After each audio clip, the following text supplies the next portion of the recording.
नमस्कार, स्वागत है आपका राज टीवी। मैं हूं आपके साथ विशाल पंडित। अगस्त में आखिरी पखवाड़े में उत्तर भारत में पिछले 4 दशकों की सबसे भयानक बाढ़ देखी। भारी बारिश और बादल फटने की घटनाओं ने हिमाचल प्रदेश, पंजाब और जम्मू कश्मीर को तबाह कर दिया। पाकिस्तान का पंजाब और सिंध प्रांत भी इसकी चपेट में आ गया। सोशल मीडिया पर चारों ओर कीचड़ से भरी नदियां, डूबे गांव और तबाह होते हुए शहरों की तस्वीरें और वीडियो हुए छाए हुए। भारतीय मौसम विभाग के मुताबिक अगस्त के अंत में सिर्फ 72 घंटों में 300 से 350 मिलीमीटर तक बारिश दर्ज की गई, जो सामान्य औसत से लगभग 3 गुना से ज्यादा थी। मौसम वैज्ञानिकों और अधिकारियों ने इससे पिछले 40 सालों की सबसे खतरनाक बाढ़ करार दिया है। सबसे पहले इसका प्रहार झेलना पड़ा हिमाचल प्रदेश को। कुल्लू, मंडी और किन्नौर जिलों में लगातार बादल फटने से ढलान टूट गई और चट्टाने मलबा नदियों में समा गया। ब्यास और सतलुज नदियों ने कई जगहों पर तटबंध तोड़ दिए। 250 से ज्यादा सड़क बह गई, जिनमें चंडीगढ़ मनाली हाईवे का हिस्सा भी शामिल था। बड़े जल विद्युत संयंत्र जैसे नाथपा जाखरी तक बंद करना पड़े। सेब की बगानी सबसे ज्यादा प्रभावित हुई। 10,000 हेक्टेयर से ज्यादा जमीन बर्बाद हो गई, जिससे किसानों की आय कई सीजन पीछे चली गई है। 31 अगस्त तक हिमाचल में 220 से ज्यादा मौतें और 12,000 करोड़ से अधिक नुकसान दर्ज किया गया है। जम्मू कश्मीर भी बुरी तरह प्रभावित हुआ। चिनाब और झेलम का जल स्तर खतरनाक स्तर तक पहुंच गया। राजौरी और पुंछ में पुल बह गए और कई गांव पूरी तरह अलग थलग हो गए।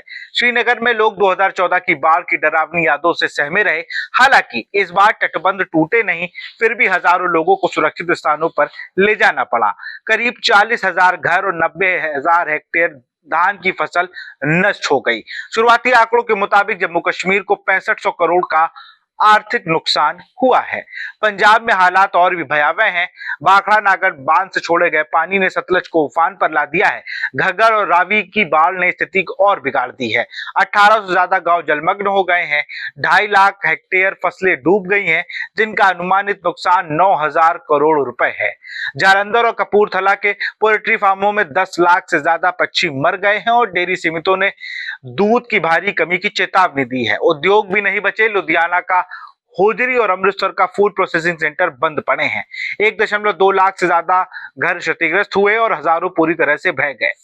3 राज्यों को मिलाकर शुरुआती अनुमान 30,000 करोड़ रुपए से ज्यादा के नुकसान का है। केंद्र सरकार ने 3,000 करोड़ की अंतरिम राहत दी है, लेकिन अधिकारियों का कहना है कि असली पुनर्निर्माण के लिए इससे कई गुना ज्यादा रकम चाहिए। मौसम वैज्ञानिकों ने बताया कि इस बार मानसून के ठहराव और बंगाल की खाड़ी से आई नमी, साथ ही पश्चिम विक्षोभ ने मिलकर ऐसा सिस्टम बनाया है जिसने पहाड़ों में क्लाउड बर्स्ट और मैदानी इलाकों में मूसलाधार बारिश को जन्म दिया है।